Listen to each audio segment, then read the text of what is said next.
Is every nap a wrestling match with a tiny, screaming opponent? You dim the lights, you start the routine, but the second the crib comes into view, it's a total meltdown.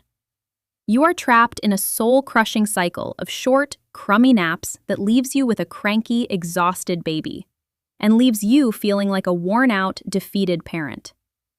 But what if the secret to ending this war isn't trying harder? What if the villain we've been fighting isn't our baby, but the very advice we've been given? The idea that we must always do more. What if the real solution is doing less? The Dutch have a philosophy that feels almost backward in our busy world.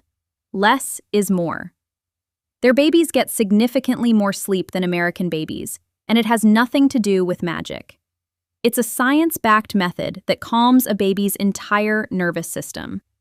And in this video, we are going to break down the groundbreaking research and give you 8 simple customs to bring that Dutch peace into your home, starting today. If you're a parent, you know the unique desperation that comes from sheer exhaustion. It's a physical and mental beatdown. You see other people's babies who just drift off. They look so peaceful, and you can't help but ask that gut-wrenching question: what am I doing wrong? Let me reassure you, you are doing nothing wrong. You are doing exactly what our culture has told you to do. We've been programmed to believe that more is always better. More stimulation, more activities, more developmental toys. That if we aren't constantly entertaining our babies, we're failing them. But what if all of that more is the very thing destroying their sleep? This question led researchers to a fascinating study comparing Dutch and American infants. They wanted to know if these starkly different parenting philosophies had a real, measurable impact. In the Netherlands, many parents prioritize a calm, predictable environment, a concept called rust en regelmaat, or rest and regularity. The researchers asked, does a calmer, more structured life actually lead to better sleep? The results were staggering. They point to a powerful, gentle alternative to the constant pressure we all feel. So, let's explore what they found. To get to the bottom of this, researchers from the University of Connecticut and the Netherlands designed a clever study. They got 48 families, half from a Dutch town, half from a town in the US. Then, to get the objective truth, they used a method called actigraphy. Now, that sounds technical, but think of it like this. It's basically a tiny sleep tracker, like a Fitbit, that each 8-month-old wore on their ankle. For 24 hours, this little device measured their every movement, pinpointing exactly when they were asleep or awake. No guesswork involved. Parents also kept detailed diaries, so the scientists could cross-reference the hard data with what was happening in the home. And this wasn't just about total sleep time. The trackers were so sensitive, they could tell the difference between active sleep, which is lighter, and quiet sleep, that deep, restorative phase that is absolutely crucial for brain development. The findings were a massive validation of the Dutch way. The study revealed that Dutch babies slept a full 1.67 hours more per day. This wasn't a fluke. It was the direct result of a fundamentally different environment. And now, we'll dive into how you can use their secrets. Custom 1. Prioritize daytime naps. The first major finding is a total game changer. Yes, the Dutch babies slept, on average, 1.67 hours more in a 24-hour period. But here's the part that will change everything for you.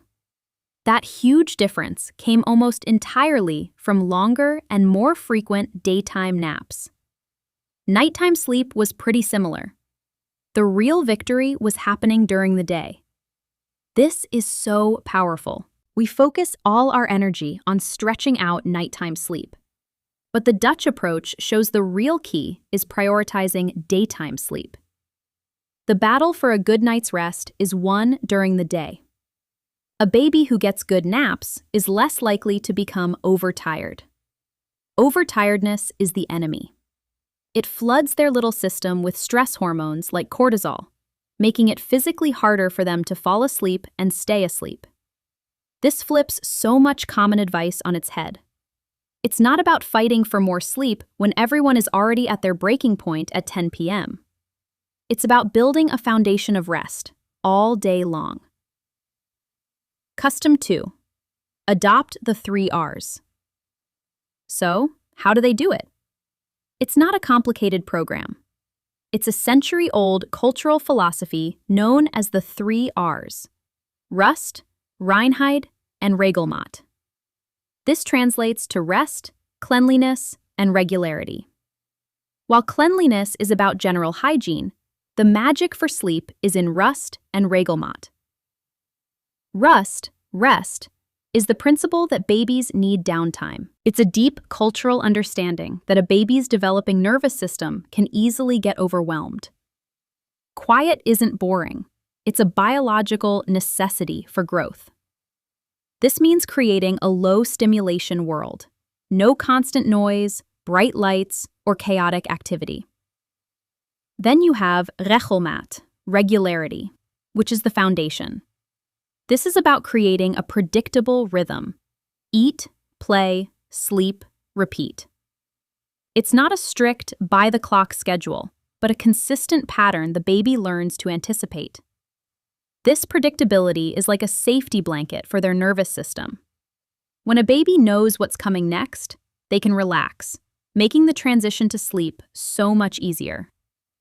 The research confirms this cultural focus is a key reason Dutch babies sleep so much better. Custom 3. Be an active guide. This brings us to a crucial mindset shift. In the US, we're often encouraged to be reactive.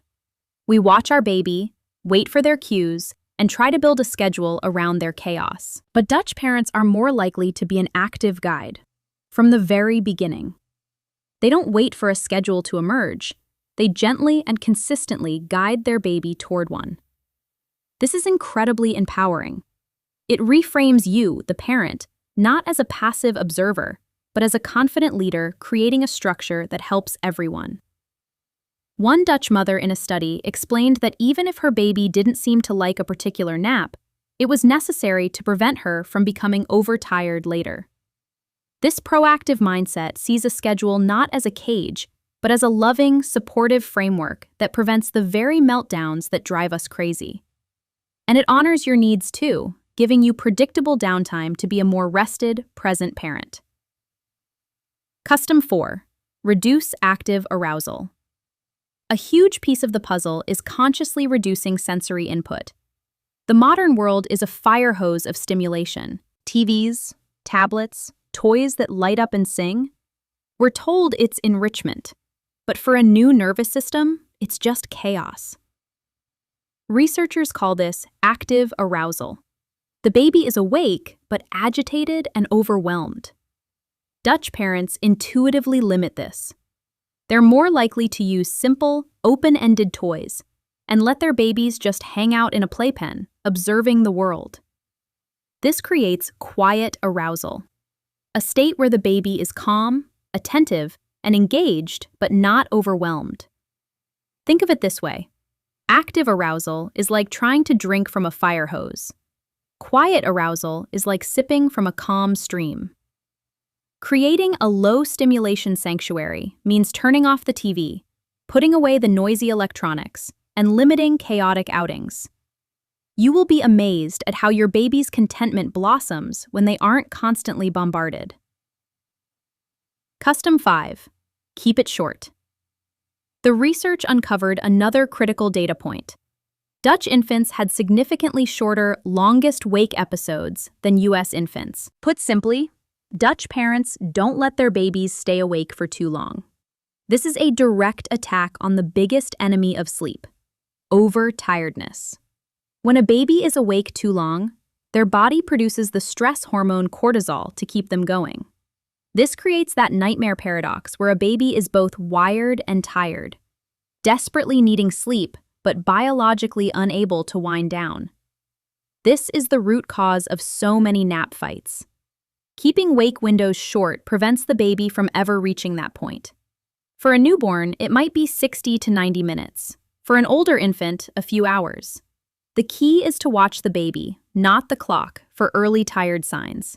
A yawn, a glazed look, and start the wind-down routine before the fussiness begins. Custom 6. Start the night early. While bedtimes looked similar on paper, the actigraph data revealed a crucial difference in sleep quality. The Dutch infants began their quiet sleep, the deepest, most restorative stage, significantly earlier in the evening. This is tied to the concept of kinderbedtijd, a strictly followed early bedtime, often between 6:30 and 7 p.m. This might sound shockingly early, but it's pure biology.